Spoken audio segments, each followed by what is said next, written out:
No mind me, I wan know wetin dey go on. Na make me talk for this matter, this story wey dey go on. So I wan know wetin Biafra dey all about. Yes, wetin dem dey do, how dem want make we take come in, how dem want make we take know wetin dey happen. Some of us, we know say this thing don dey go on, but we no know wetin dey happen at all. As I see am now, say make I bring am for the house, make we talk put.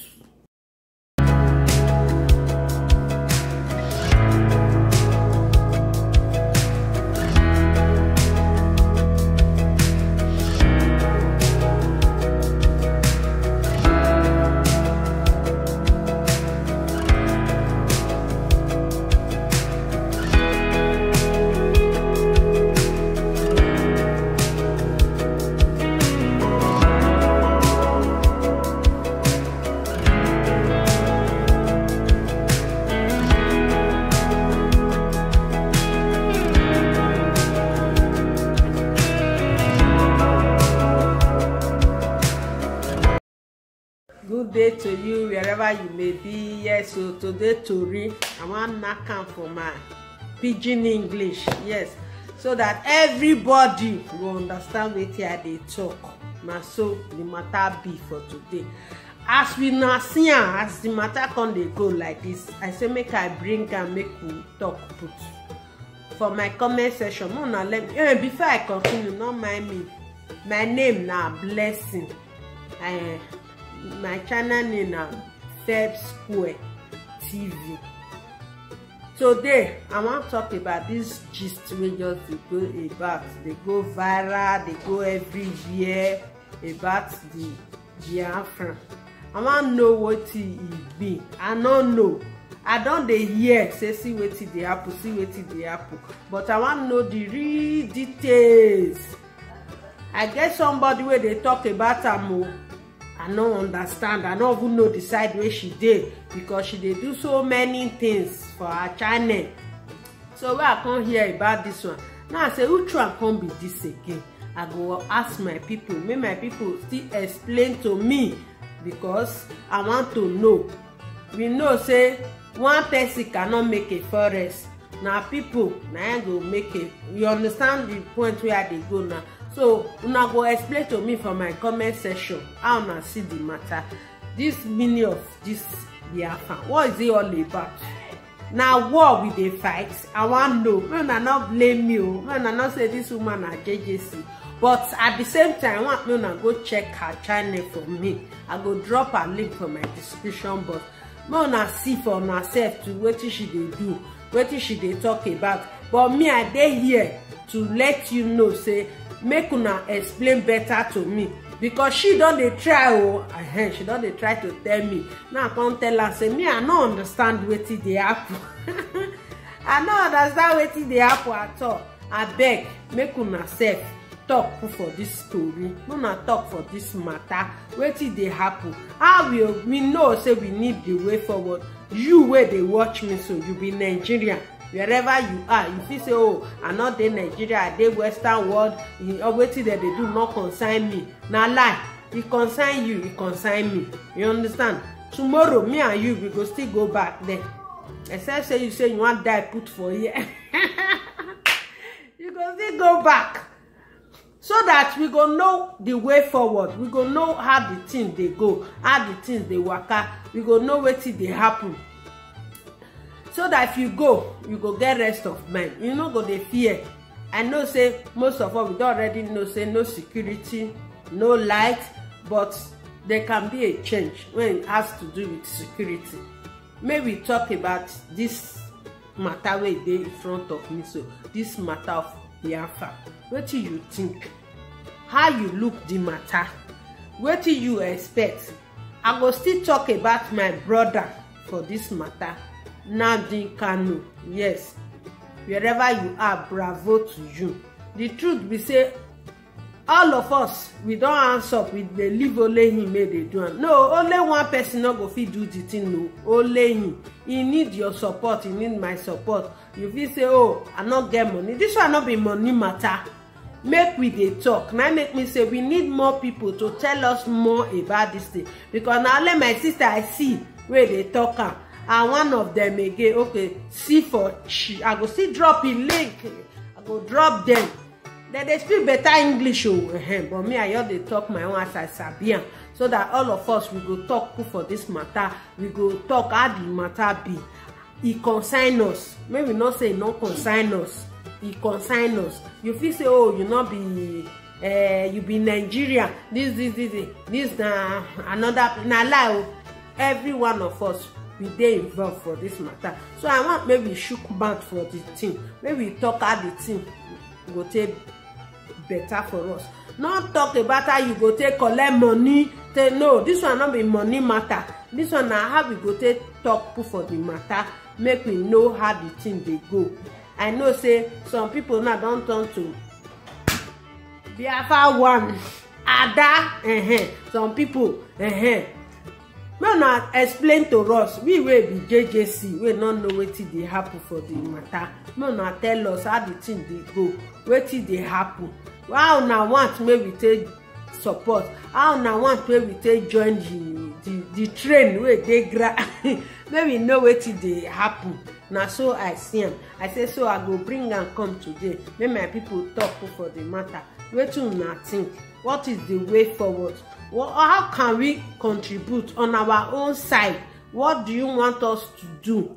The truth is that many people they hide their head. They say, oh, they no want. But the thing concern you, it concern me. That's why I see this thing. So it concern everybody. So what be? Because so many things where we dey hear say they happen for our side, and some na lie, not be true. Some na lie, not be true. The one wey be true, now we come so.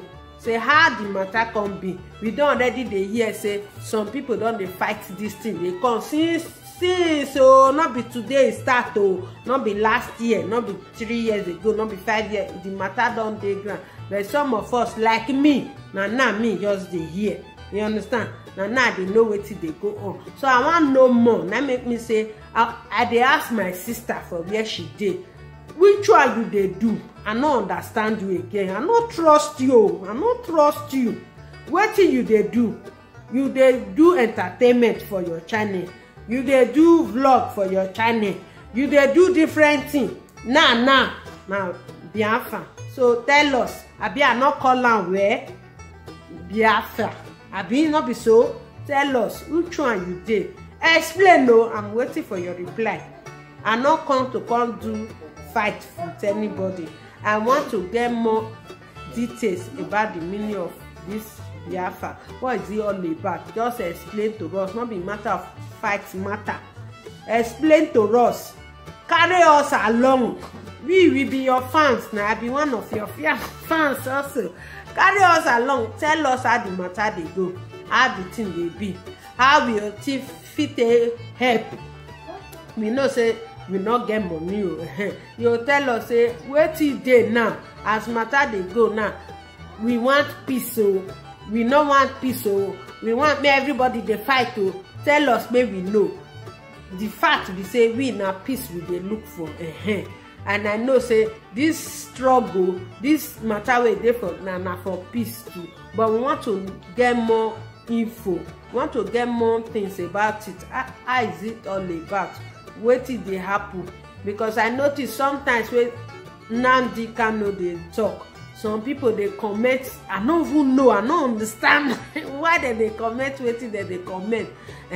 To me, what is the man they talk? Not be bad thing. You understand? Me I talk for them for the little way I don't still understand. The thing where the man they talk for in radio station for or in platform, not be bad thing. Now way forward for the country, our country where we come from. It needs way forward. But I notice that now only him and few of his co-worker, only him now just they do the matter. The rest people not talk for the thing. So at the end of the day, the thing come be like say the thing not be real. You understand? So now make me they call my sister. Now she now still know. It's just that I know am say they do entertainment, they do vlog, they do all that. Nah, I can't notice say can't they do this. So I can't say which one you can't do for the whole matter. So I want to know. Well, I not blame you. I like to know so many things. So make she explain to me better. If you say you normally use pidgin, you want to, but me I go for like make you use pidgin so that we go feel know as the matter be. But those people where they say no, I not sabi that language, talk to me in another language, I will still understand. There is what we call translation. If you speak another language you are not there here, I'll go translator. Now it make me the girlfriend all over the world. I get friend for India, I get for Philippines, I get for so many places. So if they write something, I'll suffer. I'll go translator, make I understand wetin dem dey talk. I say I go rest my case for here until I go hear from my sister. Then the rest of us, may we continue the comment for the comment section. Tell me your own. What is your own opinion? What do you understand with wetin dey go on now? How the matter take affect you? How the matter not take affect you? Make we talk. All of us must contribute to, yes, contribute. And don't forget to subscribe to our channel. Yes, if you subscribe, you go ring that bell go pump up, you go ring am, e go give you notification whenever we upload any new video. Now you go be the first person to know, say these people they don upload new video. Now so we dey do the matter. Thank you for wherever you are. If you don't stay with me this time, watch me. I say you do well for my body. Not forget to like my video.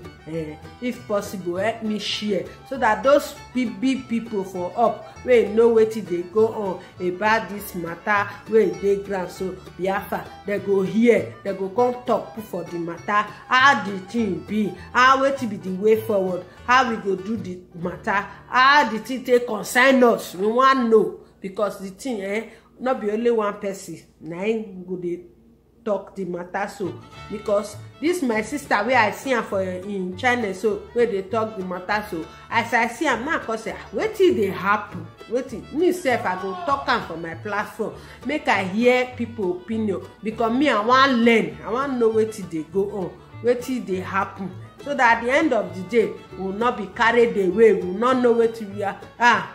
We see people dey run, we dey run. We don't know who they pursue, they run. We see somebody dey run, now we dey run. We no want make be like that. Carry us along, tell us, say see this thing, say as it take concern you, say as it matter bills, so that we go know. Some of us already they know wetin dey happen, but we want to know in total. Now make me do this video. Thank you so much. I don't want to make this video too long. I appreciate all of you now where they help us, where they tell us now they go, now go feel meet up, now go feel grow. Thank you so much. And once again, I use this video to say thank you to the Biafrans wherever you are. May God continue to bless you and uplift you. Bye.